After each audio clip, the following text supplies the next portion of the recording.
వాళ్ళని కొట్టడం, సీసాలతో తలకాయ పాలు కొట్టడం. రోజు నేను ఇంటికి వెళ్ళాను అంటే కనుక ఖచ్చితంగా రక్తం మరకతోనే వెళ్ళి ఉన్నాను.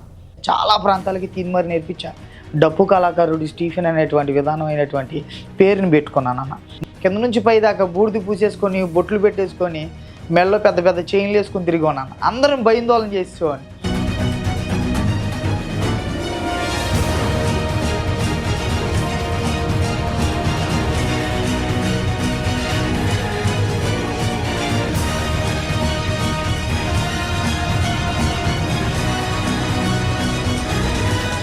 రోజుకొచ్చేసరికి ఒక 5-10 వేలు ఖర్చు పెట్టి ఉన్నాను. అదే ఎనికేపడు అలంకార బార్లో 48 లక్షల రూపాయలు ముందు తాగేమన్నా. మొత్తం పనికి బానిస అయిపోయా. పెద్ద పెద్దోళ్ళు పరిచయం అవుతున్నారు, రాజకీయ నాయకులు పరిచయం అవుతున్నారు, పార్టీ ఆఫీస్ వాళ్ళు పరిచయం అవుతున్నారు. ఇలా పరిచయం అయినటువంటి ఈ మనుషులను కూడా నా జన్మలో ఉన్నారు, మనం ఏం చేసినా అడగలేని చెప్పి ఈ యొక్క ఆలోచన పోవట్లేదన్న. ఆ అమ్మాయిలతో తిరగాలి, అమ్మాయిలతో ఎంజాయ్ చేయాలి, మంచి బైకులు కొనాలి. డైరెక్ట్ మా నాన్నగారు అన్నారన్న నన్ను, నువ్వు తేడాగాడు అనుకుంటారా, చూపించుకోరా హాస్పిటల్కి అని.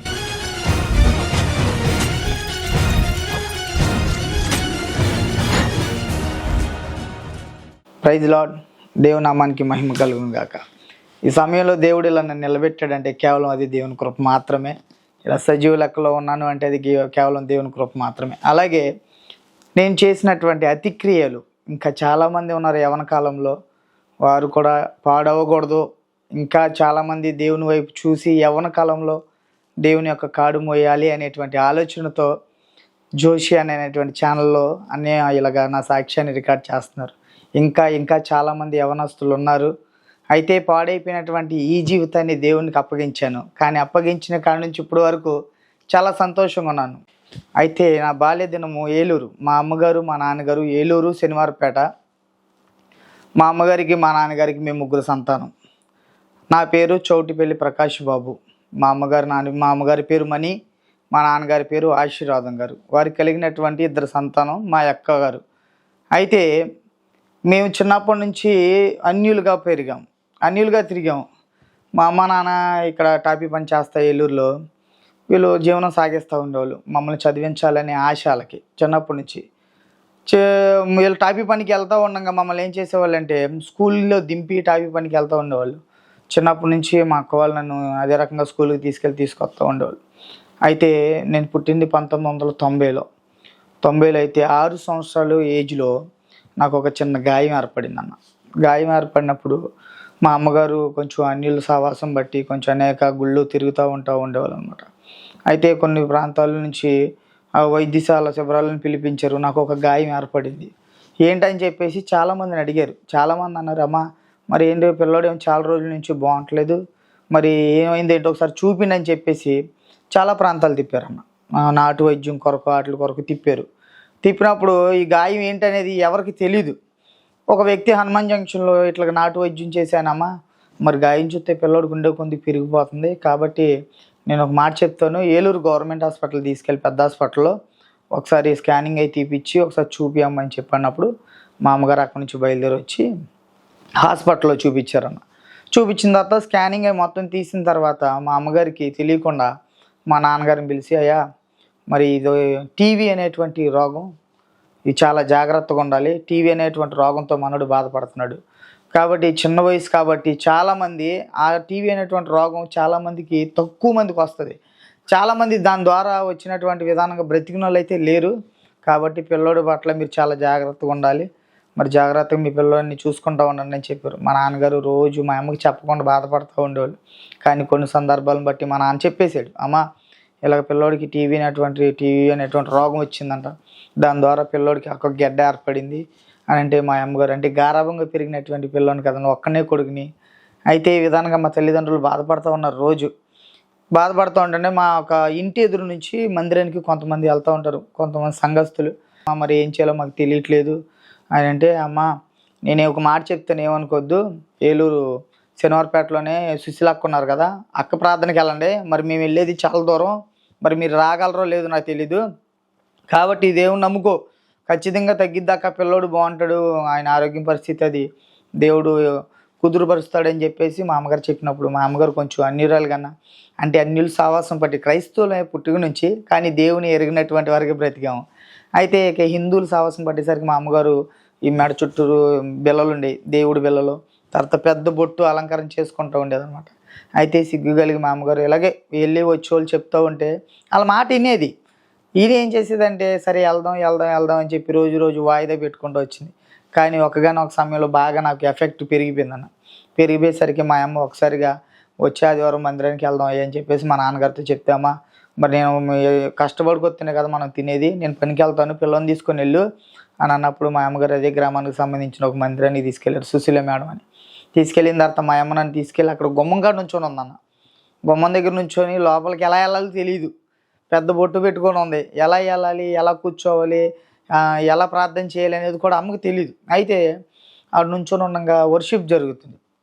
ఆ వర్షిప్లో సుశీల తల్లి గారు మాట్లాడుతున్నారు, అమ్మా నువ్వు దేని కొరకైతే వచ్చావు నాకు తెలుసని వర్షిప్లో దేవుడు మా అమ్మగారితో మాట్లాడుతున్నట్టుగా మా అమ్మగారు ఆ వర్షిప్లో కొన్ని మాటలు అమ్మగారు మాట్లాడే మాటలు మా అమ్మకి ఏమనిపించిందో హృదయానికి తగులుతున్నాయి.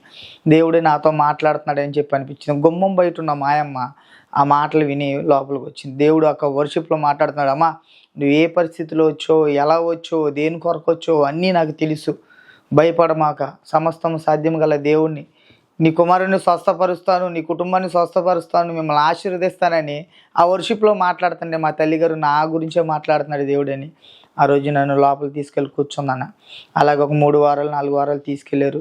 తీసుకెళ్ళిన తర్వాత ప్రతి ఆదివారం వర్షిప్లో దేవుడు మా అమ్మగారితో మాట్లాడడం, ఈ వర్షిప్లో మాట్లాడుతున్నటువంటి ఒక వాక్య బోధన మా అమ్మకి హృదయానికి తగిలింది.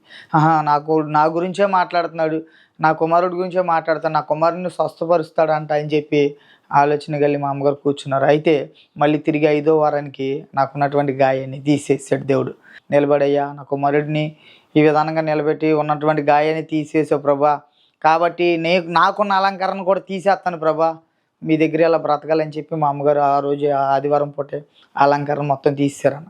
తీసేసి మందిరంలో సాక్ష్యం చెప్పారు మా అమ్మగారు, దేవుడు నా కుమారుని స్వస్థపరిచాడు, నా కుమారుడి ద్వారా మేము ఇప్పుడు మందిరానికి రాబడుతున్నాం, ఎలాగా నా కుమారుడి కొరకు ప్రార్థించేయండి, నా కుటుంబం కొరకు ప్రార్థించేయండి అన్నప్పుడు మా తండ్రి గారు కూడా అప్పుడు ఇలా పని పాట అని చెప్పి వెళ్ళిపోతూ ఉండేవారు.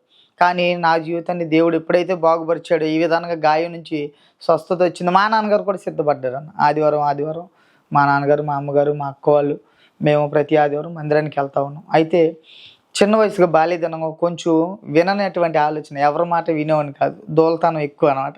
మా ఊర్లో సండే స్కూల్ అనేసరికి సండే స్కూల్లోకి వెళ్ళేవాడిని. దేవుడు మంచి తలంపు ఇచ్చాడు అన్న నాకు, ఈ వాయిద్యాలు కొట్టేటువంటి తలంపు ఇచ్చాడు. వాయిద్యాలు కొట్టే తలంపడి ఫస్ట్ కంజూరు కొట్టే, కంజూరు నుంచి డ్రమ్ము కొట్టే, డ్రమ్ము నుంచి కాంగో నుంచి జాజ్ కిట్ వాయించాను అన్న.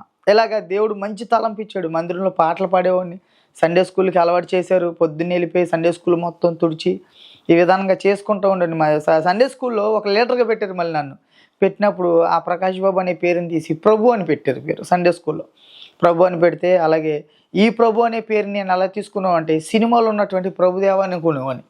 నాకు తెలియదు కన్నా. అయితే నేను కొత్తగా వెళ్తున్నా, మా తల్లిదండ్రులు తీసుకెళ్తాం. కొంచెం ఆ 6 సంవత్సరాల నుంచి 7, 8 సంవత్సరాలు వచ్చేసరికి కొంచెం ఆ జ్ఞానంలో ఏమనుకుంటున్నా అంటే సినిమా పేరు అనుకుంటున్నా.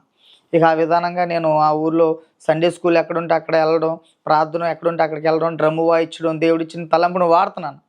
అలాగా కొంతమంది ఏంటంటే సండే స్కూల్కి వెళ్ళి అక్కడ ఏదైనా చెప్పారనుకున్నా, వాళ్ళు చెప్తే నేనేనాలా అనేటువంటి పిచ్చి ఆలోచనకి వెళ్ళిపోయింది.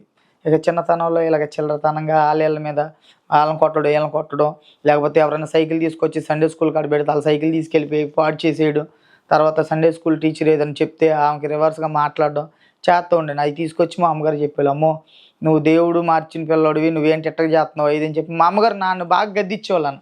గద్దించితే నేను పట్టించుకున్నాను కాదు. అంటే అప్పుడు బాల్యదినం అనగా నాకు కొంచెం ఎలా ఉండేదంటే అన్న, అందరూ కొనుక్కున్న సైకిల్ నేను కొనుక్కోవాలి, ఎవరైతే ఎలా ఉన్నారో అలాగే నేను తయారవ్వాలని చెప్పి మా అమ్మల్ని ఎలా పడితే అలా మాట్లాడేవాడిని. అమ్మ నాకు అది కావాలి, ఇది కావాలి, ఇది కావాలి, అది కావాలని. కానీ ఈ పరిస్థితి మాది బాగోలేదు నాన్న అని చెప్పి నేనేవాడిని కాదు. ఇక అలాగా గారాబం ఏమైపోయిందంటే ఎదిగే కొద్దిగా నాకు యవ్వన కాలం వచ్చింది. యవ్వన కాలం వచ్చేసరికి నాకు 13 సంవత్సరాల ఏజ్లో మా నాన్నగారికి చిన్న జాబ్ వచ్చిందంట. అదే కొంచెం డిపార్ట్మెంట్ నుంచి మా నాన్నగారు రిక్వెస్ట్ పెట్టుకుంటే హైదరాబాద్ ఆక్టోపాస్లో మా నాన్నగారికి కమాండర్ జాబ్ వచ్చిందంట. జాబ్ వచ్చినప్పుడు మేము ఎక్కడి నుంచి బయలుదేరి హైదరాబాద్ వెళ్ళాం. హైదరాబాద్ వెళ్ళిన తర్వాత హైదరాబాద్లో పనిచేస్తూ ఉన్నారు మా నాన్నగారు. ఆక్టోపాస్కి వెళ్ళారు. నేనేం చేసినంటే చదువు మానేసిన తర్వాత కొన్నాళ్ళు ఇలాగ పిచ్చితనంగా ఏది చేయాలని చెప్పి తోచగా తిరుగుతూ ఉంటే ఒక టాపీ పని ఎంచుకున్నాను. టాపీ పని నేను నేర్చుకొని టాపీ పని చేద్దామని ఆలోచన టాపీ పనికి వెళ్ళాను. తర్వాత 16 సంవత్సరాల ఏజ్కి వచ్చేసరికి అక్కడ మన ఆంధ్రాకిను తెలంగాణకి గొడవలు జరుగుతున్నాయి. అప్పుడు కూడా నేను చేసినంటే ఈ యొక్క మాట తీరు నువ్వు ఆంధ్రోడు ఇదని చెప్పేసరికి నేను విపరీతమైనటువంటి కోపంతో ఒక మనిషిని తలపగల కొట్టడం ఇలా చేశాను. మనుషుల మధ్యన అంటే ఎలాగంటే కోపం పెంచేసుకున్నా. ఆ తలపగలడం ఏమైంది అనుకుంటున్నావు, నన్ను ఎవరు ఏం చేయలేరని చెప్పి ఎవరిని పడితే వాళ్ళని కొట్టడం మొదలెట్టేసారు.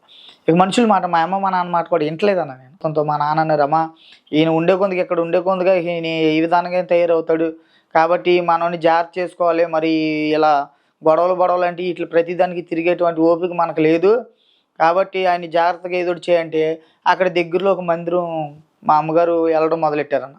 ఇక ఆ మందిరానికి నేను వెళ్తున్నా. ఆ మందిరానికి వెళ్దాం దేవుడు ఇచ్చినటువంటి తలంపులు ఏం చేసింటే అక్కడ అన్న నేను డ్రమ్ము కొడతానని చెప్పి వాళ్ళని అడగడం. సరే తమ్ముడు కొట్టు తమ్ముడు అని అడిగితే మందిరంలో డ్రమ్ము కొట్టుని కొంచెం యవ్వన కాలం పెరుగుతుంది. 18 సంవత్సరాలు వచ్చిన 18 సంవత్సరాలు వచ్చేసరికి కొంచెం మందిరంలోకి వెళ్తున్నాను కానీ మందిరంలో దేవుని వాక్యం నా మైండ్కి నిలబెట్టుకోలేకపోతున్నా. అయితే మందిరంకి వచ్చేటువంటి ఆడపిల్లల పట్ల పిచ్చి ప్రవర్తనగా మాట్లాడడం, అయితే నెంబర్ ఇమ్మని మాట్లాడడం, మందిరంకి వచ్చిన పిల్లలతో అసభ్యపరంగా మాట్లాడడం. తర్వాత అమ్మగారు ఎక్కడైనా మీటింగ్ అని తీసుకెళ్తే వాళ్ళందరూ వచ్చినా రాకపోయినా మీరు ఎక్కడెక్కడ ఉన్నారని చెప్పి వాళ్ళు ఫోన్ చేసి రమ్మంటాం. వాళ్ళతో ఏదో పడితే అది మాట్లాడుతూ ఉన్నాను. కొన్ని సందర్భాల్లో ఒక తల్లిగారు చూసి అమ్మ పిల్లలతో ఎలా పడితే అలా మాట్లాడుతున్నారని అమ్మగారితో చెప్తాం. అమ్మగారు మా అమ్మకి చెప్పారు, అమ్మ పిల్లోడికి యవ్వన కాలం వచ్చేసరికి పిల్లలతో ఎలా పడితే అలా మాట్లాడుతున్నాడు, మందిరంలో అది దేవుడికి ఇష్టమైన పని కాదు కాబట్టి మందిరానికి వస్తున్నాడు కానీ మనసు మొత్తం ఎలా ఉంటుందంటే ఆడపిల్లల మీద. తర్వాత బయటికి వెళ్ళిపోదాము లేదా ఏదైనా బండి ఇచ్చి అక్కడైనా ఏదైనా తీసుకురంటే బండి వేసుకొని వెళ్ళి వాళ్ళని ఎక్కించుకొని తిరుగుతూ ఉంటాడు. ఇలా మళ్ళీ ఏదైనా సందులో వాళ్ళతో గొడవలు పెట్టుకొని వస్తూ ఉంటాడు కాబట్టి కొంచెం పిల్లోని జాగ్రత్త చేయండి. ఎందుకంటే ఉండే కొందుగా మందిరంలో యవనస్తులు ఎదగాలి తప్ప ఇలా పాడైపోకూడదని మా అమ్మగారితో చెప్పారన్న. 2-3 సార్లు మా అమ్మగారికి గద్దిచ్చారు.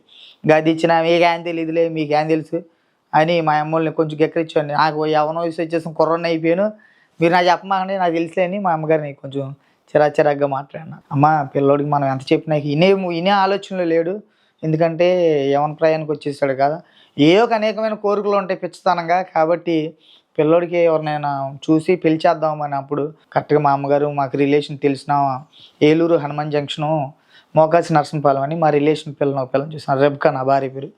అయితే తను చూసి నాకు 2011లో పెళ్లి చేశారన్న. 21 సంవత్సరానికి పెళ్లి చేసినప్పుడు ఇక క్రమపరంగా మందిరానికి వెళ్తున్నాను. ఇక నాకు భార్య వచ్చింది కదా, ఆ యవన వయసులో ఉన్నటువంటి ఆలోచనలు తీలేకపోతున్నా.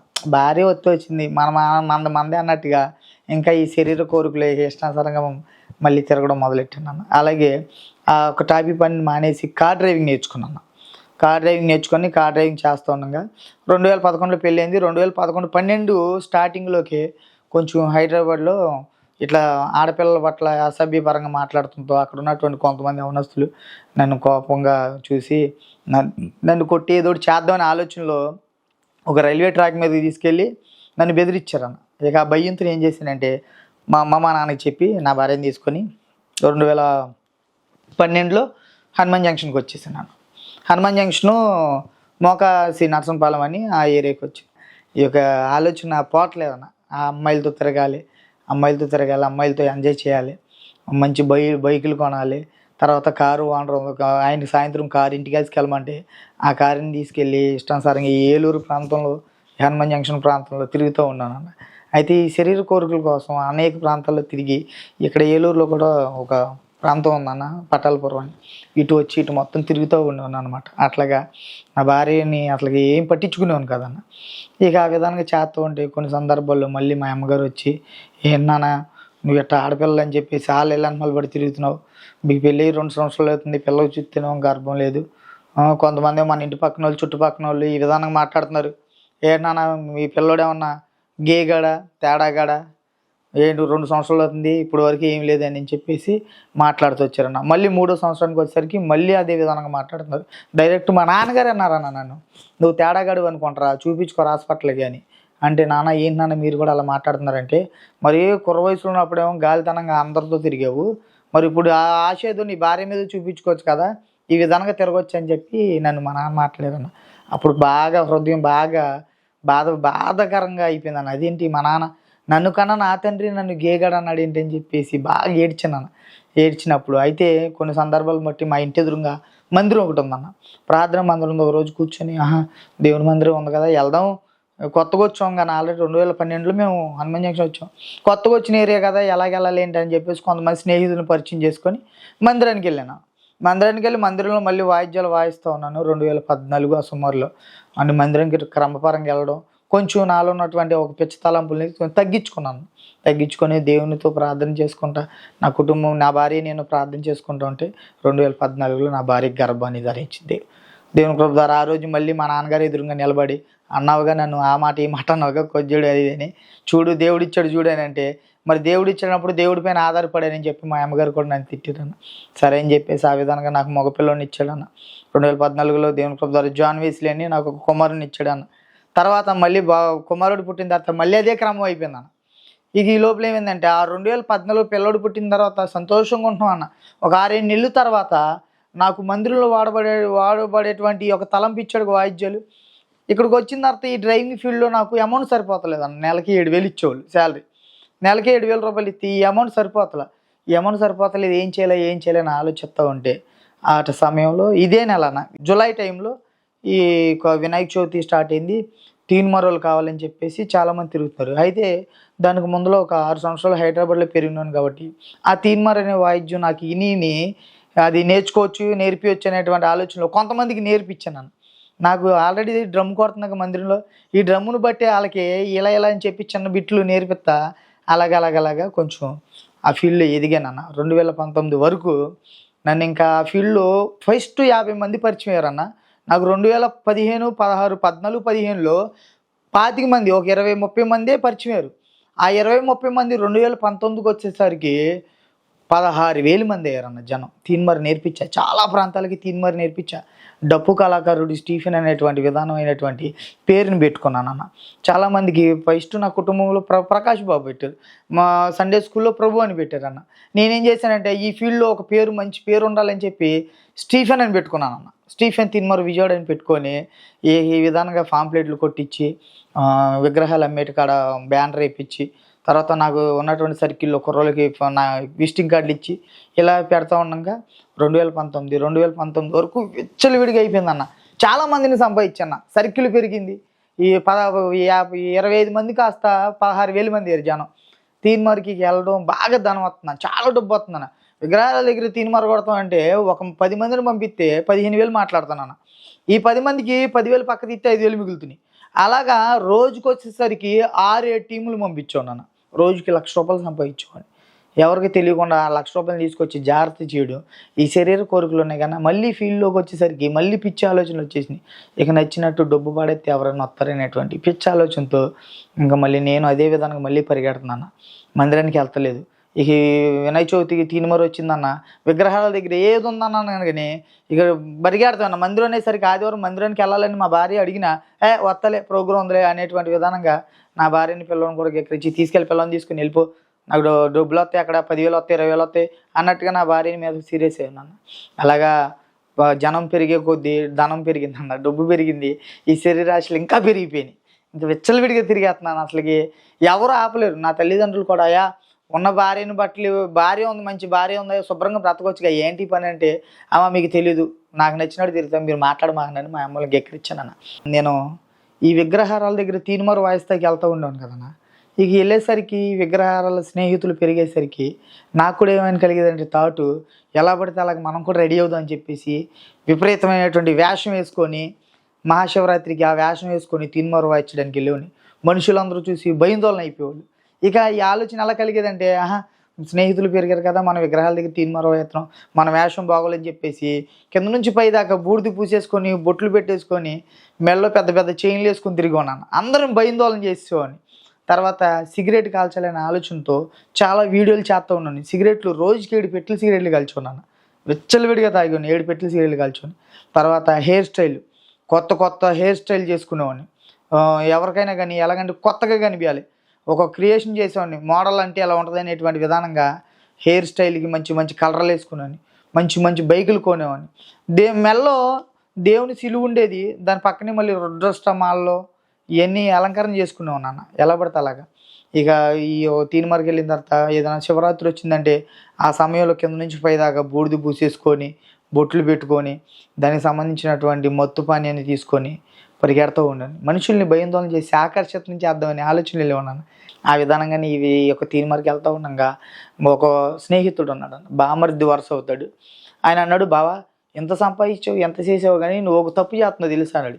ఏంటన్నా, ఇన్ని చేసినోడివి మంచోడు అనుకుంటున్నావు, నువ్వు మంచోడు ఎలా అవుతావు తెలుసా అన్నాడు. ఏంట్రా అంటే, ముందు నువ్వు సిగరెట్ తాగువా, ఇంకా కొడతావు తీన్మారు, ఇప్పుడు నువ్వు కొట్టే తీన్మారే మామూలుగా లేదు, ముందు సిగరెట్ వేసాను ఒక్క బీరే అసలు ఎంత పవర్ వచ్చిద్దో చూడు అన్నాడు. ఏంటో ఒక బీరే అన్నాడు, ఎంత పవర్ వచ్చిద్దా అన్నాడు. ఎట్టకని చెప్పేసి 2019 అన్న, 2019 ఏప్రిల్ నెలలో ఆడ మాట అంటమే ఒక పావు గంట తర్వాత ఆలోచించుకొని, బామర్ది నువ్వు నిజమే చెప్పింది, నువ్వు నిజంగానే అది తాగితే బాగోతావు, నేను తాగి కొట్టట్లేదా, నేను తాగి కొడుతున్నా చూసా ఎంత బలం ఉంది, ఎంత శక్తి ఉంది అనేసరికి నేను కూడా సరే తీసుకురా బామర్ది చూద్దాం అని చెప్పేసి ఒక 2 బీర్లు తెప్పించుకున్నాను. దాంతోపాటు బీర్లు తాగుతుండగా జోబులో ఉన్నటువంటి ఒక సిగరెట్ తీసిచ్చాడు, ఇది కూడా తాగు బావ, ఇంకా కిక్ వచ్చింది, ఇంకా బాగా కొడతావని. అయితే వాడన్న మాటలో తప్పేలేదు, కానీ తాగాలనే ఆలోచన నాకు వచ్చింది కన్నా ఇక మొదలెట్టేసా. ఆ రోజు ఏం చేసా, ఆ రోజే 6 బీర్లు తాగేసాను. ఆ రోజు 6 బీర్లు తాగేసాం. అది ఇక మత్తు పానీయానికి ఇక అలవాటు పడిపోయాను. ఇంకా విచ్చలవిడిపోయా 2022 వరకు ఇక నా తాగుడికి అంతు పొంతు లేదు. ఎంత సంపాదించినా తాగుడు అనేటువంటి వ్యసనాన్ని ఖర్చు పెట్టేస్తున్నా. నా భార్యని ఎలా పడితే అలా కొడుతున్నా. మా అమ్మమ్మ నన్ను ఎంత మంచి చెప్పినా, మీరు నాకు చెప్పేదంటే మీరు నాకు చెప్పమాకండి, నా బ్రతికేది నేను బ్రతుకున్నా, మీకెందుకు, పెంచి ఇది చేసిన వాళ్ళని కూడా నేను ఎలా పడితే అలా మాట్లాడుతున్నాను. తర్వాత 2022 వరకు నేను ఈ విధానంగా తాగి ఈ యొక్క మత్తు పానీయానికి బానిసని అయిపోయి విచ్చలవిడిగా తిరుగుతున్నాను. మళ్ళీ మా నాన్నగారు ఒక మాట మాట్లాడారన్న, ఏంటన్నా నీకు పిల్లోడు పుట్టి ఎన్ని సంవత్సరాలు తెలుసా, నువ్వేం చేస్తున్నావు తెలుసా, ఈ తాగడని వ్యసనమేనా నీకు జీవితం, భార్య పిల్లలు లేరు అనుకుంటున్నావా, నీకు నీ ఎలా పడితే అలా తిరిగితే సరిపోద్ది అనుకుంటున్నాను. మళ్ళీ మా నాన్నగారిని నిలబెట్టేసాను. ఇప్పటి వరకు మళ్ళీ ఇంకో సంతానం లేదు. నువ్వు ఇంతవరకు ఎట్లా ఉన్నావు, దేవుడిని అడిగావు, దేవుడిని అడిగినప్పుడు నీకు ఇచ్చాడా లేదా, మరి ఇప్పుడు ఎందుకు నాన్న ఈ తీనుమరులైనటువంటి ఉన్నాయి ఈ సరిపోతాయి అనుకుంటున్నావా, పిల్లలకి ఏంటి భార్యకి ఏంటి అనేది ఆలోచన ఉండదా, ఇక ఈ స్నేహితులే అంటే నాన్న స్నేహితులేనండి జీవితం, ఇవాళ ఉంటుంది రేపు పోయిద్ది అనేటువంటి విధానంగా నా భార్యని కూడా మాట్లాడేశాను. ఇవాళ ఉంటుంది రేపు పోయిద్ది నాన్న, ఏంటి చెప్పు, స్నేహితులు ఉంటారు చచ్చిపోయేంత వరకు ఉంటారు, ఇప్పుడు ఎందుకు ఇలా మాట్లాడుతున్నావు, నీ పనులు చేసుకుని నీకేం కావాలి చెప్పు అనేవాడు నాన్న. అయితే నాకేమొద్దు, నన్ను శుభ్రంగా ఉండడం చాలని మా నాన్న చాలాసార్లు నన్ను ఖండించాడు అయినా నేను పట్టించుకోవాలి. అయితే వీడు ఎప్పుడైతే ఈ వ్యసనానికి బానిసన అయిపోయానో ఇంకా క్రమపరంగా ఆగట్లేదన్న. ఇక డైలీ ఒకరు ఫస్ట్ నేను 2-3 బీర్లు కాంచి మొదలెట్టి ఈ విధంగా డైలీ ముందు పానీయానికి వెళ్ళిపోయాను. ఫుల్ క్వార్టర్ల కాడికి వెళ్ళిపోయి ఇంకా తాగుతా నా జీవితాన్ని నాశనం చేసుకుంటా. 2022 వరకు కూడా విచ్చలవిడి తాగి కొన్ని ఫ్లాట్లు స్థలాల విషయాల్లో కూడా జనం ఉన్నారు కన్నా ఈ తీన్మార్లు అలవాటైనటువంటి కొంతమంది ఎప్పుడు నా దగ్గర ఒక 50 మంది ఉండేవాళ్ళు. ఈ జనం ఉన్నారు, పెద్ద పెద్దోళ్ళు పరిచయం అవుతున్నారు, రాజకీయ నాయకులు పరిచయం అవుతున్నారు, పార్టీ ఆఫీస్ వాళ్ళు పరిచయం అవుతున్నారు. ఇలా పరిచయం అయినటువంటి ఈ మనుషులను కూడా నా ఎనమాలో ఉన్నారు, మనం ఏం చేసినా అడగలేని చెప్పి గ్యాంగ్ని ఏర్పాటు చేసుకున్నాను. ఇక స్టీఫెన్ MRPS అని పెట్టాను. ఇక గ్యాంగ్ని ఏర్పాటు చేసి కులబేరీగా ఒక మార్చేసి చాలా ప్రాంతాల్లో గొడవలు చేశాను, ల్యాండ్ సెటిల్మెంట్లకు వెళ్ళాను.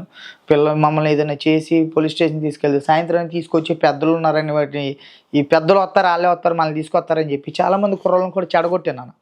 రండిరా సెటిల్మెంట్కి వెళ్తే 10,000 ఇస్తారు, అక్కడ ₹1,00,000 తీసుకుంటే వీళ్ళకి 10,000 ఖర్చు పెట్టుకొని ఈ 10,000 మా అన్న ఏం చేసినా మంచిగా చేస్తారు అనుకునేటువంటి ఆలోచన చేసేవాడిని వీళ్ళని. అయితే వీళ్ళకి తెలియని విషయం ఏంటంటే నేను అక్కడ చాలా తీసుకుంటున్నా, వీళ్ళకి తెలీదు. వీళ్ళకి సాయంత్రానికి శుభ్రంగా 2-3 బీర్లు పెడతారా, కడుపు నిండా బిర్యానీ పెట్టేస్తారా, ఇంకేం కావాలని చెప్పేసి ఆలోచనలు ఉండేవాళ్ళు. నేనేం చేస్తాను, ఒక ₹1,00,000 ఒప్పుకుంటే వీళ్ళకి ఒక 20,000 ఖర్చు పెట్టి మళ్ళీ 80,000 తీసి దాచేసుకోండి. ఇలాగ డబ్బు ఎక్కువైపోయింది, వీళ్ళతో పాటు వ్యసనం కూడా ఎక్కువైపోయింది. ఆ విధంగా తాగినప్పుడు కుర్రోళ్ళను కూడా ఇక ఉండే కొద్దిగా నాకేమైపోయిందంటే కుర్రోళ్ళ మీద కోపం పెరిగిపోతున్నాను. ఈ తాగుడు అనేటువంటి వ్యసనం ఎక్కువైపోయేసరికి నా పక్కన ఉన్న నా స్నేహితులు సహోదరులను కూడా చాలామందిని విచ్చలవిడిగా కొట్టడం, బాటిల్స్తో కొట్టడం, తలపగలడం, ఎలా పడితే అలా మాట్లాడడం, లేకపోతే పలానా చాటను నన్ను రండి అంటే రాకపోతే మళ్ళీ తెల్లారి వాళ్ళ మీద రివెంజ్ తీర్చుకోవడం, ఇలా చేస్తున్నా. స్థలాల విషయంలో చాలామందిని కూడా PS పోలీస్ స్టేషన్ వాటికి వీటికి ఎక్కించాను. కానీ కొంతమంది వాళ్ళ తల్లిదండ్రులు కూడా ఏడ్చారన్న. ఏమనంటే అయ్యా నీకు కాళ్ళు పట్టుకుంటాయా, మా పిల్లల్ని విడిచిపెట్టాయా, మా పిల్లల్ని నిన్ను చూసే పాడైపోతున్నారంటే, నన్ను చూసి పాడైపోతాండి, మీరు పెచ్చతనంగా మాట్లాడుతున్నారా, ఇంకోసారి ఆడిని నా దగ్గర పంపిస్తే ఎలా ఉండదో అలాగ ఉంటుందని అని. ఆ తెల్లారి 2 రోజులు 3 రోజులకి అన్నయాన్ని పలకరించడానికి వచ్చిన ఆడిని కొట్టేవున్నాను. నీ వల్ల మీ అమ్మ నన్ను ఎట్టందరు అట్టందరు అని చెప్పేసి అట్టపడితే అట్ట కొట్టేవాడిని. అన్న మా అమ్మన్నందుకు బాధపడి మాకన్నా ఇదని చెప్పేవాళ్ళు. కానీ నేనేం చేశానంటే, మీ అమ్మకు చెప్పుకోరా, మీ అమ్మ ఏమన్నా పెద్ద ఇదే అంటే, మీ అమ్మ కష్టాలు మాట్లాడేది మటుకు బాగోదని ఎలా పడితే అలా మాట్లాడడం. చాలామంది నాతో తిరిగినప్పుడు చాలామంది స్నేహితులను చెడగొట్టానన్న. ఇక మొత్తు పానీయానికి బాగా బానిస అయిపోయాం. రోజుకొచ్చేసరికి ఒక 5-10 వేలు ఖర్చు పెట్టాం. అదే ఎనికేపడు అలంకార బార్లో 48 లక్షల రూపాయలు ముందు తాగామన్న. మొత్తు పానీయానికి బానిస అయిపోయా. ఇక రోజు పొద్దున్నే లేచానంటే ఈ యొక్క వైన్ షాప్కి రావడం, ఇక అక్కడ కూర్చొని తాగడం, ఎవరైనా స్నేహితులు ఉంటే వాళ్ళు ఫోన్ చేయడం, పలానా చాటడం రండి అంటాం, తాగడం, వాళ్ళని కొట్టడం, లేకపోతే అక్కడ ఎవరైనా ఏదైనా మాట్లాడితే ఎవరు కూడా మమ్మల్ని ఏమనకపోయినా వాళ్ళని కదిలించుకొని మరి కొట్టేవాడిని. వాళ్ళని కదిలించుకొని ఏదో ఒక విధానం కదిలించి వాళ్ళని కొట్టడం, సీసాలతో తలకాయ పాలు కొట్టడం. రోజు నేను ఇంటికి వెళ్ళాను అంటే కనుక ఖచ్చితంగా రక్తం మరకతోనే వెళ్ళేవాడిని. కానీ నా భార్య చూసి ఏడుస్తూ ఉండేది. బావ ఎందుకు బావ ఇలా ఉంటున్నావు, నువ్వు చేసే పనులు బట్టి పిల్లోడికి తగిలిద్ది బావ శాపం, నీ కాళ్ళు పట్టుకుంటా బావ, దయచేసి అర్థం చేసుకో బావ అంటే కూడా నేను వినేవాను కదన్న. నాకు నచ్చినట్టు నేను బ్రతుకుతా, ఉంటే ఉండు లేకపోతే వెళ్ళిపో అనేవాడిని. దేని కిందని పడి చచ్చిపోని అన్నానన్న. ఆ మాట అన్నప్పుడు కూడా నా భార్య ఒకటే అనేది, అయ్యా నువ్వు ఇంక మారవని అంటే ఇక ఈ విధానంగా ఉంటావంటే నేనేం చేయలేను, నా ఇంటికి వెళ్ళిపోతానంటే 2-3 సార్లు కూడా జుట్టు పట్టుకొని బయటికి తోసేసాను, వెళ్ళిపో నాకు నచ్చినట్టు బ్రతుకుతానని. తోసేసినప్పుడు కూడా 2-3 సార్లు మా అమ్మ నాన్న ఫోన్ చేసి, అత్తమ్మ ఇలా ఉన్నాడు బావ, ఇలా ఎందుకు చేస్తున్నాడు అర్థం అవ్వట్లేదు, కొంచెం చెప్పండి. దేవుని మందిరానికి వచ్చి ప్రార్థన చేసుకున్నప్పుడు దేవుడు మాకు కలిగించాడు ఈ సంతానం, ఒక మాట చెప్పండి.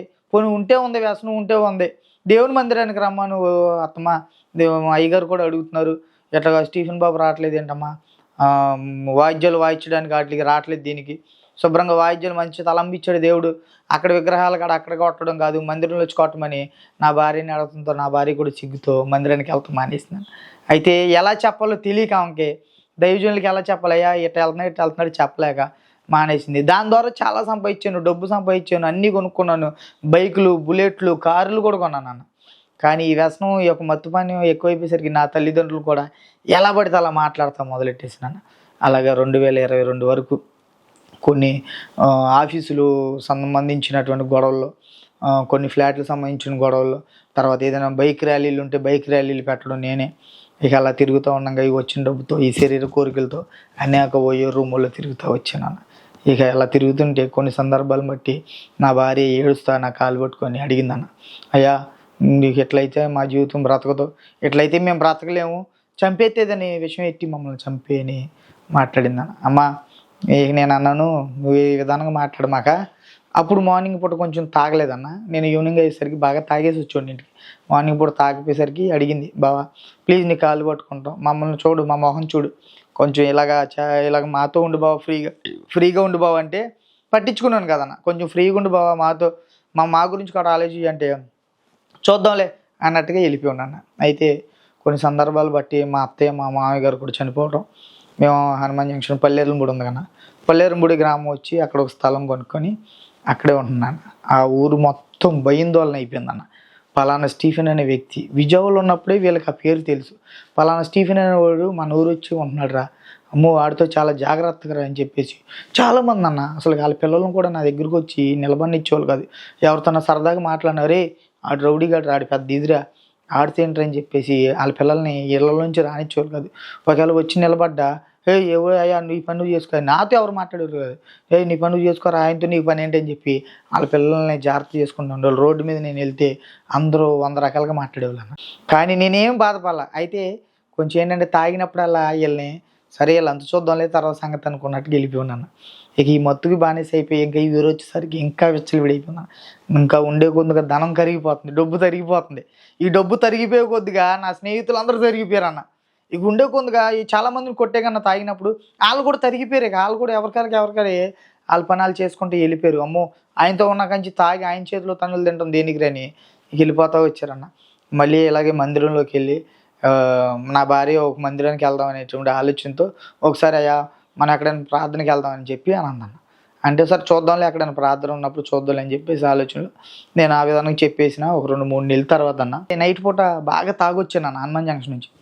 తాగొచ్చి నైట్ నా భార్యతో కొంచెం చిన్న మాట గొడవ పెరిగింది. గొడవ పడ్డాం. గొడవ పడి చిరాకుగా మాట్లాడా, మీరు ఉంటే ఉండు లేకపోతే వెళ్ళిపో అన్నట్టుగా మాట్లాడి, ఇక నా స్నేహితులు ఉన్నారు, నాకు వాళ్ళకంటే ఎక్కువేం కాదు, వాళ్ళు ఉంటే చాలే నాకని మా ఆవిడ తెలబడితే మాట్లాడి ఇక నైటు నువ్వు ఉన్నా లేకపోయినా పర్లేదు, నేను ఎలాగైనా బ్రతకగలను నా స్నేహితులు ఉన్నంత వరకు అని చెప్పేసి కోప్పడి ఆ రోజు నైట్ పూట వచ్చి తిని పడుకుని పోయానన్న. పడుకుని పోతే మార్నింగ్ టైము 3:30 4 లేచి యూరిన్ పోసుకుంటా వస్తే ఒక మైక్ సౌండ్ వినపడుతుంది, ఒక మైక్ సౌండ్. సర్లే అని చెప్పేసి వచ్చి గుమ్మంలో కూర్చొని సిగరెట్ కాల్చుకుంటా ఆ మైక్ సౌండ్ 4:30 5కి ఆ మైక్ సౌండ్ వినపడుతుంది అన్న. మైక్ సౌండ్లో ఒక వాక్యం వినపడుతుంది. ఏమనంటే గర్వానికి ముందులో అహంకారం, అహంకారానికి ముందులో గర్వం అనేటువంటి విధానంగా వాక్యం చెప్తున్నారు ఒక అయ్యగారు. ఆ వాక్యం ఎలా చెప్తున్నా అంటే, స్నేహితులు ఉన్నారని నేను గర్వపడుతున్నాడేమో, డబ్బు ఉందని చెప్పి అహంకారంతో ఫీల్ అవుతున్నామో, నీ వెనమాల ఎవరెవరో వస్తారని చెప్పేసి నువ్వు గర్వంగా ఇదవుతున్నావేమో, కానీ ఎవరి వల్ల ఏమవుదో కేవలం నిన్ను కాపాడగలిగినటువంటి దేవుడు మాత్రమే. ఈరోజు నీ కుటుంబం సంతోషంగా ఉందంటే అది కేవలం దేవుని కృప మాత్రమే అని ఒక మైక్ శబ్దం వినపడుతున్నాను. ఇదేంటి ఎంత పొద్దున్న మైక్ వినపడుతుంది, రాత్రి చూస్తే మా యావండి తిట్టాను, అయ్యా మాటలు ఇటు నుంచి వస్తున్నాయి ఏంటి అని చెప్పేసి గవగవ సిగరెట్ కాల్చుకొని సిగరెట్ పడేసి లేచి వెళ్ళి మా యావండి లేపానన్న. లేపి ఏంటి పొద్దున్నే మైక్ వినపడుతుంది ఎక్కడదంటే, ఇక్కడ మందిరం ఉంది, ప్రార్థన మందిరం ఉంది, ఏంటంటే రాత్రి నేనన్న మాటలు వాళ్ళకి ఏమైనా చెప్పావు అన్నట్టుగా అడిగానన్న. అడిగితే ఏమైందంటే ఇలాగ ప్రార్థన మైక్ వినపడుతుంది, ఒకసారి ఆ మైకు ఎక్కడదో ఏంటి చెప్పానంటే, అక్కడ చర్చ్ ఉంది, చర్చిదిలే నువ్వు వస్తావా అంటే, సరే ఆదివారం వెళ్దాం, పొద్దునే ఎన్నింటికి స్టార్ట్ అయ్యి ఎన్నింటికి అయిపోద్ది అని అడిగాను అన్న. పొద్దునే 4:30 5కి స్టార్ట్ అయితే 7:30 8కి అయిపోద్దని అంది. సరే వచ్చే వారం నుంచి వెళ్దాంలే అని చెప్పేసి ఇక చెప్పడంతో మా ఆవిడ సరే బావ అని చెప్పేసి సంతోషంగా ఉన్నాను. నైట్ తిట్టాను, పొద్దున మాట అనేసరికి కొంచెం సంతోషంగా ఉంది. ఇలాగా ఒక 3 వారాలు కూడా నేను మందిరానికి వెళ్తాం మొదలెట్టాను. మళ్ళీ మందిరానికి వెళ్తున్నాను కానీ దేవుని వాక్యాన్ని ఈ యొక్క మైండ్లోకి రానివ్వట్లే. నేను ఏదో వెళ్తున్నాం, ప్రార్థనకి వెళ్తున్నాం, మా భార్య వెళ్తుంది, నా పిల్లోడు వెళ్తున్నాడు, చూసిన వాళ్ళు ప్రార్థనకి వెళ్తున్నాడు స్టీఫెన్ గాడు అనుకుంటారు అనేటువంటి విధానికి వెళ్ళిన తర్వాత ఇక ఈ వాక్యాన్ని వినకుండా నాకు నచ్చినట్టు మళ్ళీ బయటికి రావడం, మళ్ళీ బయటికి హనుమాన్ జంక్షన్ వెళ్ళిపోవడం, ఈ మొత్తుకి బానిస అయిపోయి తిరగడం, సిగరెట్లు కాల్చుకొని తిరుగుతాం. ఇలాగే కుర్రల మధ్యన కొన్ని సందర్భాలను బట్టి గొడవలు పెరిగిపోతున్నాయి అన్న. ఈ గొడవలు పెరగడం, మనిషి అన్నా అని పిలిచేటువంటి వ్యక్తి కూడా ఏంట్రా అనేటువంటి మాట మాట్లాడేస్తున్నాడు. నన్ను చూడంగానే అన్నయ్య నమస్తే అనేటోడు, అది ఈడెవరు బాబు స్టీఫెన్ గాడు అనేటువంటి విధానంగా. అయితే ఈ మత్తుకి అలవాటు పడిపోయాను కన్నా డబ్బు మొత్తం పోయిందన్న. డబ్బు మొత్తం ఈ యొక్క నాకు ఉన్నటువంటి బంగారాన్ని బ్యాంకులో పెట్టేశా, ఉన్నటువంటి డబ్బునేమో విచ్చలవిడిగా ఖర్చు పెట్టేశా, శరీర ఆశలతో ఇలా విచ్చలవిడిగా అటు ఇటు విసిరేసి ఉన్నటువంటి అన్నీ అమ్మేసుకున్నా, బళ్ళు కార్లు అన్నీ అమ్మేసినాను. ఇక ఉందే నా భార్య నా పిల్లలు తప్ప ఇంకెవరు లేరు. ఇక ఈ విధానంగా వెళ్తుంటే కుర్రోళ్ళ మధ్యన కూడా కొంచెం అలసి అయిపోయాను. ఒకప్పుడు అన్నా అని పిలిచినోడు ఏంట్రా స్టీఫెన్గా అనేటువంటి మాట మాట్లాడేస్తున్నారు. ఇక ఇలాగ క్రమపరంగా ఒక 5 వారాలు ప్రార్థనకి వెళ్తే 5వ వారం దైవజనులు ఒక మాట చెప్పారన్న. ఏమన్నారంటే, అమ్మ స్టీఫెన్ బాబు పైన ఒక కీడు కనిపిస్తుందమ్మా, కాబట్టి జాగ్రత్తగా ఉండమను, మరణాపాయం దేవుడు చెప్తున్నాడు స్టీఫెన్ కొరకు ప్రార్థన చేయమని, కాబట్టి మందిరానికి క్రమపరంగా రమ్మనమ్మ, దేవుడు ఈ విధానంగా 3 ఒక అపాయాలు చూపిస్తున్నాడు, కాబట్టి దేవుని కృప ద్వారా మనం ప్రార్థన చేస్తే దేవుని కృప ద్వారా ఆయనకి ఎలా ఏంటనేది తెలుస్తుంది, కాబట్టి తాగుడిని వ్యసనాన్ని మానేసి కుర్రోళ్ళ మధ్యన జాగ్రత్తగా ఉండమన్నామని చెప్తే అలాగే 2-3 సార్లుగా నేను ఏం చేశానంటే, ఆయన అలాగే చెప్తారులే, మనిషిని మార్చడానికి వాళ్ళు మాట్లాడుతున్నారులే అన్నటువంటి విధానంగా నేను సీరియస్ అయ్యాను. సీరియస్ అయ్యి మందిరానికి వెళ్తున్నాను, ఏదో వెళ్ళానా వచ్చాను అన్నట్టుగా వెళ్తున్నాను వస్తున్నాను. మా పిల్లోడు మా వైఫ్ ప్రార్థన చేసే టైంకి లేచి వెళ్ళిపోతున్నాను. ఇలాగా నన్ను రోజుల్లో మాటలో నన్ను ఏదో చేద్దామనే ఆలోచనలు సిద్ధపడిపోయారన్న కుర్రోళ్ళు. అక్కడ నుంచి మనకు తెలిసిన కుర్రోడు ఏం చేశాడంట, బావా నిన్ను ఇలా ఈ విధానంగా మన వాళ్ళు ప్లాన్ చేస్తున్నారు, దయచేసి వచ్చని చెప్పి నన్ను ఎక్కించుకొచ్చేసాడన్న. ఎక్కించుకొచ్చేసిన తర్వాత మళ్ళీ ఇక్కడ అయిపోయిన తర్వాత అదే గ్రామంగా మళ్ళీ వీరవెల్లి అనే గ్రామం, వీరవెల్లి ఉంది కన్నా, వీరవెల్లి అనేటువంటి గ్రామం కాడికి వెళ్ళి మళ్ళీ అక్కడ ఒక గొడవ స్టార్ట్ అయింది. మళ్ళీ ఆ గొడవలో పాల్పోగొస్తుంది. మళ్ళీ అక్కడ నిన్నగాక మొన్న వచ్చాడు ఆడేంటారని చెప్పేసి మళ్ళీ వాళ్ళు మాట్లాడుకున్న విధానం ఇంకో కుర్రోడిని, ఆ కుర్రోడు ఏం చేశాడు, వచ్చే బావా వాళ్ళు ఈ విధానంగా నిన్ను ఇలా చేద్దాం ట్రై చేస్తానని తీసుకొచ్చాడు. ఉన్నట్టుండి బాగా దిగజారిపోయినా. ఎలాగంటే ఎవరు ఇప్పిస్తారు, ఎవరి దగ్గరికి వెళ్ళి తాగాలి అనేటువంటి ఆలోచనలో ఎవరు చేస్తారు, ఈరోజు ఫోన్ ఎవరు చేస్తారు, ఎవరైనా చేస్తే అని అరే ఇలాగ నాకు అది ఇప్పి అని అడగాలని చెప్పి కూర్చునేవాడిని. ఎవరైనా చేస్తే వాళ్ళ దగ్గర ఈ విధానంగా వెళ్ళేవాడిని. పెళ్ళిళ్ళకి పిలితే పెళ్ళిళ్ళ కాడికి వెళ్ళి పెళ్ళిళ్ళు డ్యాన్స్ లేయడం, ఈ షర్ట్లు మొత్తం తీసేసి డ్యాన్స్ లేడు, బాగా తాగడం, పెళ్ళి కొడుకు జోబులు డబ్బులు తీసుకొని తాగడం చేస్తున్నాయి. శరీరం అసలు షర్టు తీసేసి విచ్చలవిడిగా డ్యాన్స్ చేసేవాడిన. కానీ దేవునికి తెలుసు కన్నా, కాబట్టి నా శరీరం ఏమైపోయిందంటే ఎలర్జీగా వచ్చేసిందన్న.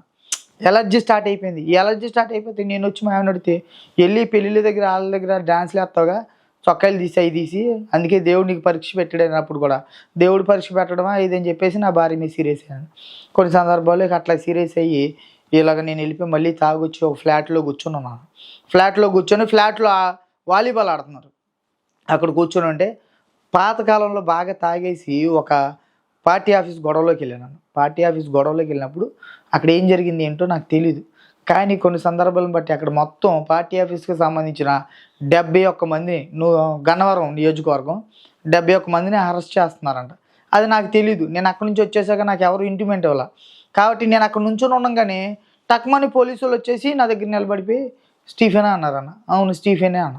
అనగానే బండెక్కు క్రైమ్ బ్రాంచ్ నుంచి వచ్చాం అన్నారు. క్రైమ్ నుంచి వచ్చారు బండెక్కు అన్నారు. ఏంటి సార్ ఏం జరిగిందంటే గన్నవరం టీడీపీ ఆఫీస్ గొడవలో నువ్వు ఉన్నావు, నీ నా పేరు ఉందా ఇది అంటారు. సార్ అసలు నేను ఆ గొడవకే రాలేదండి అని అంట.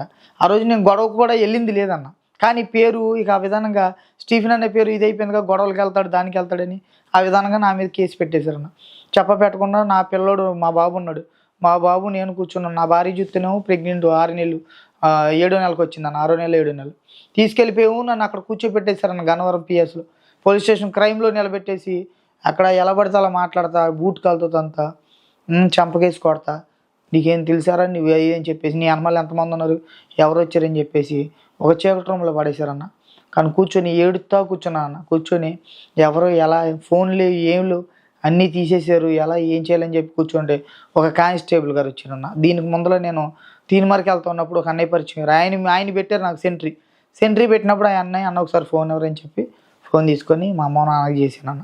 చేసి నా భార్యకి చేసి మా పలానా గన్నవరం పిఎస్కి తీసుకొచ్చారు, ఇలా పెట్టారు ఈ విధానంగా పెట్టారు అని చెప్తే, సరే బాబా బాధపడమాక అన్నయ్యకి ఫోన్ చేయాలని చెప్పమన్నా. అన్నయ్య నెంబర్ నా దగ్గర లేదమ్మా, పొద్దున్నే మీరు వచ్చినప్పుడు చేస్తానని చెప్పేసి అన్న. మార్నింగ్ పూట మొత్తం నన్ను ప్రిపేర్ చేస్తున్నారన్న. నెల్లూరు జైలుకి వేద్దాం అని చెప్పేసి డిసైడ్ అవుతున్నారన్న. అయితే ఈ విధానంగా నెల్లూరు జైలుకి వేస్తారని చెప్పి నాకు ఒక కానిస్టేబుల్ చెప్పాడు. చెప్పిన తర్వాత అన్న ఏంటన్నా ఏం చేయాలి, మా భార్య చూస్తే 7వ నెల 8వ నెల దగ్గరకు వచ్చిందన్న, 8 దగ్గరకు వచ్చేసిందన్న 8వ నెల, ఒక్క నెల ఉందన్న గ్యాప్, ఈ నెలలో కొంచెం నూజుడు వేయించుకున్నాను, నూజుడు మాట్లాడుకుంటానన్న అడగొచ్చానంటే జడ్జిని జడ్జిని అడిగితే మీకు నూజుడు వేయాలి ఎక్కడ వేస్తారు తమ్ముడు, ఒక మాట అడుగు, నా భార్య ఇలా ప్రెగ్నెంట్ 8వ నెల 9వ నెల ప్రెగ్నెంట్ అండి, కొంచెం నూజుడు దగ్గరికి ఏంటి సార్ అని అడిగానంటే, ఈ లోపల మా ఆవిడ వచ్చి వాళ్ళు జైలుకి వేస్తారనే ఆలోచనలే ఉండమాక అన్నకోసారి ప్రార్థన చేయని చెప్పాను కానీ చెప్పేసి అన్న. పొద్దున పూట మా భార్య వచ్చి నుంచొని ప్రార్థన చేశాను. నాన్న మరి ఇలాగా తీసుకొచ్చారన్నా, ఇలా ఈ విధానంగా మాట్లాడుతున్నారు, జైలుకి అంటున్నారు, నాకేం అర్థం అవ్వట్లేదు అని అంటే, నాన్న నువ్వు ఉన్న పలంగా నుంచున్న పలంగా ప్రార్థన చేసుకో, ఏమని అడుగుతావు అంటే, అయ్యా మరి నేను ఏ విధానంగా తిరిగానో తెలియదు, వ్యసనపరుడుగా ఉన్నప్పుడు మరి ఎక్కడేం చేశానో నాకైతే తెలియదు ప్రభా, కానీ ఈ సరసాల నుంచి నన్ను విడిపించు ప్రభా అని చెప్పి అడుగు నాన్న, ఎందుకంటే సమస్తం సాధ్యం గల దేవుడు అయ్యా, నిన్ను ఎక్కడా కూడా నిన్ను ఆయన ఇరికించడం, ఆయన ఖచ్చితంగా నిన్ను బయటికి తీసుకొస్తాడు, కాబట్టి దేవునికి మొరపెట్టు, నీ ప్రార్థన ఆలకిస్తాడు దేవుడు అని చెప్పేసి అన్నాడు అన్న.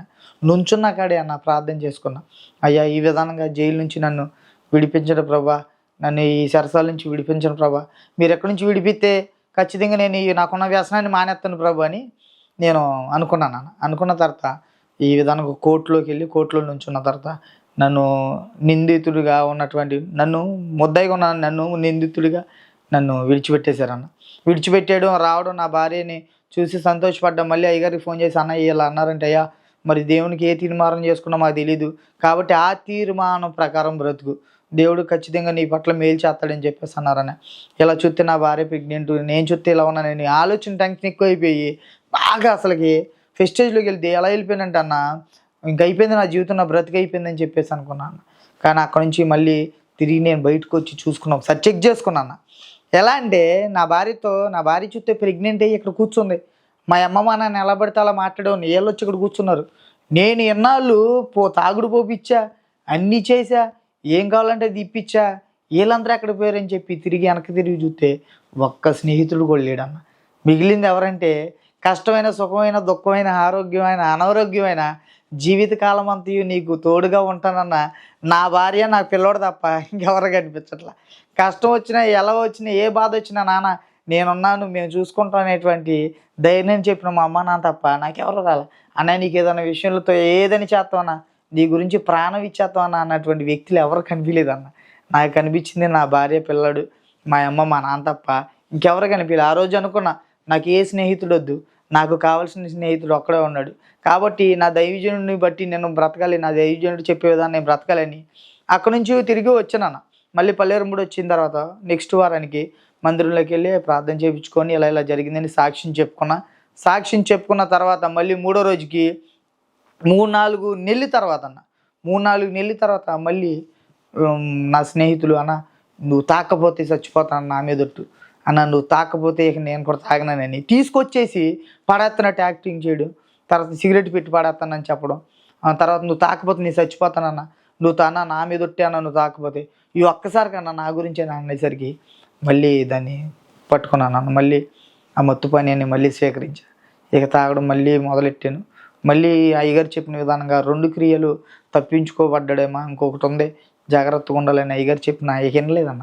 మళ్ళీ అదే విధానంగా మళ్ళీ తిరుగుతూ వచ్చాను. కానీ అన్ఎక్స్పెక్టెడ్గా మళ్ళీ ఒక వెళ్ళి రేమెల్కి సంబంధించిన గొడవ మధ్యలో వెళ్ళాను. వెళ్తే వాళ్ళు రాడ్లు పట్టుకొని అన్నీ పట్టుకొని సిద్ధంగా ఉన్నారు వాళ్ళు ఇళ్ళ కొట్టుకోవడానికి. ఆ కేసులో నేను లేకుండా మళ్ళీ దేవుడు అక్కడి నుంచి విడిపించుకొచ్చాడు. నా భార్య చెప్పా, అయ్యగారు నీకు మరీ చెప్తున్నాడు, దేవుడు ఇలా గద్దెత్తున్నాడు అని చెప్తుంటే నువ్వు ఇలా వెళ్తున్నావు ఏంటి, ఏం చేస్తున్నావు అంటే వెళ్ళి అయ్యగారి దగ్గర ప్రార్థన చేయించుకుంటా, అయ్యా దేవుడు నీ పట్ల మంచి కార్యం చేశాడు, ఉన్నటువంటి ఆ క్రియని తీసివేసాడు, ప్రభు పట్ల సిద్ధపడి ఉండు, ఇన్ని సరసాల నుంచి విడిపించిన దేవుడు క్షేమంగా నీ కుటుంబాన్ని నడిపించలేడా, కాబట్టి జాగ్రత్తగా ఉన్నప్పుడు క్షేమంగా దేవుని మందిరానికి వెళ్ళడం స్టార్ట్ చేశానన్న. ఇక ప్రతి ఆదివారం మందిరానికి వెళ్తున్నాను.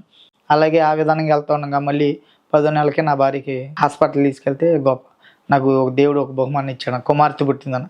కుమార్తె పుట్టినప్పుడు ఇక దేవుని మందిరంలో అనుగ్రహాన్ని పేరు పెట్టుకున్నానన్న. ఇక క్రమపరంగా మందిరానికి వెళ్తాం డైలీ. అయితే మందిరానికి వెళ్ళినటువంటి ఇంతవరకు వెళ్ళి మందిరంలో కూర్చొని అయ్యగారు ఏదో చెప్తున్నాడు ఎందాం లేనటువంటి ఆలోచనలో ఉన్నాను. కానీ ఇప్పుడు అయ్యగారు ఏది చెప్తున్నటువంటి ప్రతి వాక్యాన్ని రాసుకోవడం, ప్రతి వాక్యాన్ని బట్టి కుటుంబ ప్రార్థన చేసుకోవడం, ఇక ఆ విధానంగా చేసుకుంటున్నాం. దేవుడు ఈ విధానంగా నిలబెట్టాడన్న. గొప్ప ఆశీర్వాదం. స్నేహితుల ద్వారా తిరిగాను కానీ ఏమీ రాలేదన్న. కానీ దేవుని మందిరానికి క్రమపరంగా వెళ్తుంతో బలమైన ఆరోగ్యం, ఈ వ్యసనాలన్నీ విడిచిపెట్టేసానన్న. అయితే అడిగానన్న, నాకు పాప పుట్టిన తర్వాత నేను మందిరానికి ఒక 5 వారాలు వెళ్ళిన తర్వాత అయ్యా నేను బాప్తీసం తీసుకుంటానని అయ్యగారిని అడిగాను. అడిగితే ఒకసారిగా షాక్ అయిపోయాడు అయ్యగారు. షాక్ అయిపోయా నువ్వేమో ఇట్టగా ఈ విధానంగా చేసావా, ఇలా నీకు ఆశలు ఎక్కువ, నీకు కోరికలు ఎక్కువ, మరి దేవుని ఎదుట తీర్మానం చేసుకొని కూర్చో, దేవుని అడిగితే ఆయన సమాధానం చెప్పేదాన్ని బట్టి రక్షణ అనేది బాప్తీసం అనేది నేను ఎత్తానయ్యా అన్నాడని. అన్నప్పుడు వచ్చి నా భార్యని అడిగా, అంటే కొంచెం ఆమెకి బైబిల్ జ్ఞానం ఎక్కువ అన్న. అమ్మ మరి ఎట్లా ఉండాలి నాకు తెలియదుగా, మరి ఏంటంటే బావా ఒక 20 రోజులు దేవుని మందిరానికి క్రమపరంగా డైలీ ఒక 2 గంటలు వెళ్ళి ప్రార్థన చేసుకో బావా, దేవుడు సమాధానం ఇస్తాడంటే డైలీ అడగమనేదన్న. ఎలా అంటే అయ్యా నేను ఇలా రక్షణ అనేటువంటి కవచం నాకు కావాలి, యవ్వన కాలంలో కాడిని మోసేవాడుగా నేను ఉండాలి అని చెప్పేసి నా భార్య ఇలా అడిగి మళ్ళీ లోకం వైపు చూడనయ్యా, మళ్ళీ వ్యసనాల వైపు చూడనయ్యా అని చెప్పేసి ఒక తీర్మానం దేవుడికి ఇచ్చే. ఎలా అంటే నేను ఇలా నీతిగా బ్రతుకుతా, న్యాయంగా బ్రతుకుతా అనేటువంటి విధానంగా ఉండు బావా అని చెప్పేసి అంటే అదే విధంగా డైలీ ప్రార్థన చేసుకుంటే ఇక వ్యసనాలను విడిచిపెట్టాను. తర్వాత వెంకటాద్రిపురం ప్రతి నెల 12వ తారీఖు వెంకటాద్రిపురంలో ప్రార్థన జరిగిద్దన్న. అక్కడ ప్రార్థన చూసుకొని నేను ఇంటికి వచ్చి పడుకున్న రోజున దేవుడు ఒక దర్శనం చూపించాడు. ఏ విధంగా అంటే ఒక 10-15 మంది 20 మంది నన్ను కొట్టుకుంటూ తీసుకెళ్తుంటే ఒక హస్తం ఇలా చాచి నన్ను నా చేతిలో చేయి పెట్టి అనేటువంటి విధానంగా చూపించిందన్న. ఆ చేతిలో చేయి పెట్టినన్న నన్ను ఒక 20-30 మంది కొట్టుకుంటూ తీసుకెళ్ళి వదిలేశారు ఒకసారి నన్ను.